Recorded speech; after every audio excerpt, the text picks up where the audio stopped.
안녕하세요. 대기업 시청자 그리고 풍산홀딩스 주주 여러분들. 저는 풍산홀딩스 관련해서 여러분들이 투자하시면서 알아야 되는 중요한 이슈와 주가 영향을 미칠 만한 요소들 하나하나 알려드리는 멘토 이진욱입니다. 자, 오늘 구리와 관련된 이슈 좀 함께 보도록 하겠습니다. 현재는 구리 가격이 조금 하락을 해주면서 주가도 함께 좀 빠져주고 있는데, 지금은 우리가 이 뉴스 때문에 주가가 올라간다기보다는 좀 실마리와 단서를 찾는 데 집중을 하자, 이렇게 좀 설명을 드리겠습니다. 그래서 현재 구리 공급이 앞으로 차질될 수 있다라는 소식이 들려오고 있어서 오늘 이와 관련된 내용으로 여러분들과 함께 얘기 나눠보도록 하겠고요. 그리고 이제 앞으로에 대한 2차, 3차 파동의 재료는 무엇이 있는지도 간략하게 오늘 좀 말씀드리는 시간 가져보도록 하겠습니다. 바로 들어가 보도록 할게요. 자, 구리와 관련된 이슈 하나 살펴보도록 하겠습니다.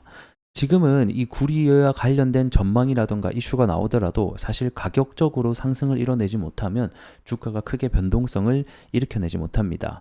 하지만 결국에는 이러한 것들이 실마리와 단서가 되고 추후에 상승이 나올 때 이런 뉴스가 다시 한번 또 나오게 된다라던가 해당 내용들이 더 불거지면서 상승을 하게 되거든요.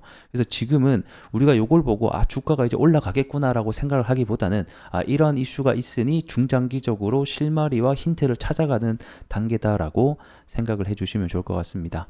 자, 그래서 어떤 이슈가 있냐 보게 되면 이 세계적으로 이 구리광산의 54%가 현재 이 가뭄의 쇼크에 시달리고 있다고 합니다.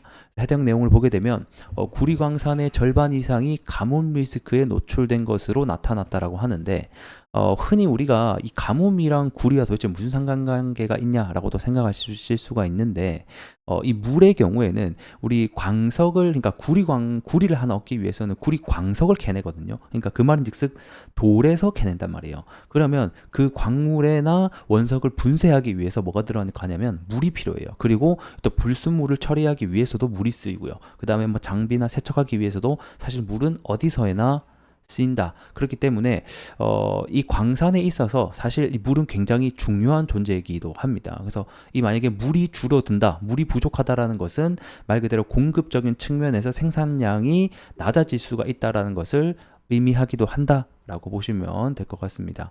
그래서 지금 현재 이 광산의 뭐 한 30%에서 50% 정도가 이 물이 충분한 지역에 있지 않기 때문에 현재 이 가뭄에 특히 취약하다라고 합니다. 그래서 내용을 보게 되면, 자, 국제금융센터가 발간한 보고서에 따르면 이 지구 온난화에 따른 기상 이변이 이 원자재 전반의 수급의 악영향을 초래할 것이다라고 현재 밝히고 있습니다.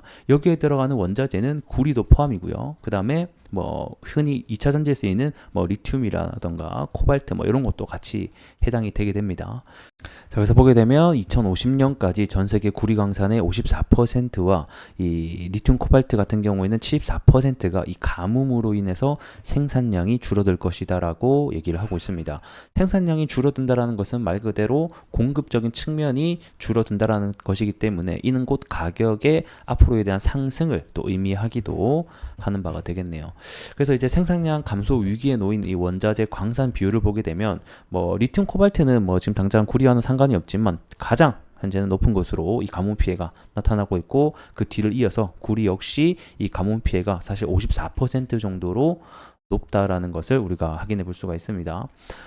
실제 구리의 30% 이상을 생산하는 칠레 같은 경우에도 이 극심한 가뭄으로 인해서 현재 좀 타격을 받고 있다라고 합니다. 그래서 칠레의 대표적인 국영 기업 중에 하나가 코델코죠. 유명한 기업 중에.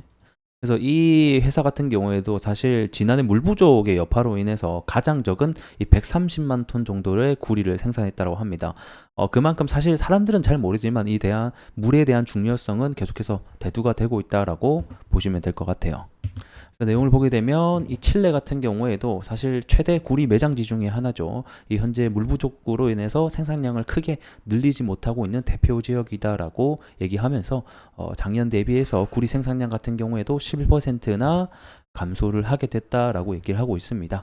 자, 그러면서 결국에는 이런 공급적인 측면이 계속해서 제한이 되게 된다라고 하면 결국 이 구리 가격이 천정부지로 올라갈 수밖에 없지 않을까라고 전망이 나온다라는 겁니다. 그래서 뭐 유명하죠. 골드만삭스 경우에는 뭐 구리가 내년 같은 경우는 15,000달러 15,000달러까지 올라간다고 보고 있고, 그 다음 헤지펀드 같은 경우에는 뭐 일단 톤당 4만 달러까지 오를 수 있다고 전망을 하긴 했는데, 요거는 뭐 우리가 믿다라고 보기보다는 그만큼 올라갈 수 있는 여지가 높다라고 좀 해석을 하시는 게 좋지 않을까라고 생각이 듭니다. 요 헤지펀드 같은 경우에는 저번에도 이 4만 달러까지 오를 수 있다라고 전망을 내놓은 바가 있는데, 자, 예전에도 이 헤지펀드 같은 경우에는 앞으로 구리 가격이 4년 정도에 걸쳐서 4만 달러까지 상승할 수 있다라는 전망을 내놓은 적이 있습니다.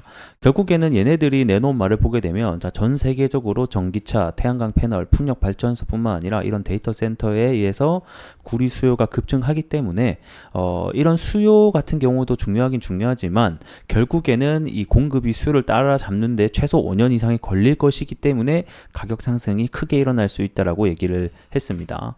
저도 이와 관련해서는 뭐 솔직히 4만 달러까지는 잘 모르겠지만, 현재는 최근에는 이 AI 데이터 센터에 따른 전력 부족 현상 때문에 이 구리에 대한 수요가 급등을 하게 되면서 가격이 치솟았지만, 이 추후에 전기차가 현재는 수요 둔화 현상 때문에 못 가고 있지만, 추후에 전기차 그리고 태양광 패널, 풍력 발전소, 이런 신재생 에너지의 확대 소식이 더불어진다고 하면 결국 이와 관련해서도 구리에 대한 수요가 지속적으로 올라갈 수밖에 없다라는 것은 저도 동의를 하고 있습니다. 그래서 우리가 지금은 이 데이터 센터 때문에 1차 파동이 나왔다라고 하면, 앞으로 2차 파동, 3차 파동은 전기차 또는 신재생 에너지 확대로 인해서 구리 사용량의 급증으로 인한 가격 상승이 좀 일어나지 않겠냐, 이렇게 우리가 좀 기대를 해봐야 될 것 같습니다.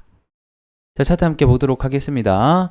자, 전에 지켜줬던 가격들 여기 있죠. 여기에 가격대를 현재는 좀 지지가 나와주고 있습니다. 그래서 1차적으로는 여기 가격대를 계속 지켜주고 있기 때문에 여기를 웬만해서는 안 깨는 게 가장 좋을 것 같다, 이렇게 설명드리겠고, 뭐 중장기적으로 봤을 때는 여전히 요 상승 추세선 있죠. 요거를 좀 타고 가고 있기 때문에 여전히 추세는 이탈한 것은 없지만, 단기적으로 봤을 때는 이런 식으로 아직까지는 단기적인 추세는 하락을 하고 있으니, 요 하락을 결국엔 뛰어넘기 위해서는 최소한 요쪽 3만원 라운드 피겨를 좀 돌파해 주는지가 중요하겠다. 그래서 여기 가격대를 좀 넘어줘야지 다시 한 번 더 우상향으로 기조에 올라갈 수 있는 길이거든요. 그래서 여기에 올라가려면 결국에는 이 풍산이 가지고 있는 뭐 방산이라던가, 최근에는 이 방산에 대한 수출이라던가 실적이 좋게 나오고 있죠. 그리고 이제 뭐 구리에 대한 가격이라던가 이런 훈풍이 다시 한 번 더 불어줘야지 주가 상승이 좀 일어나지 않을까 싶습니다.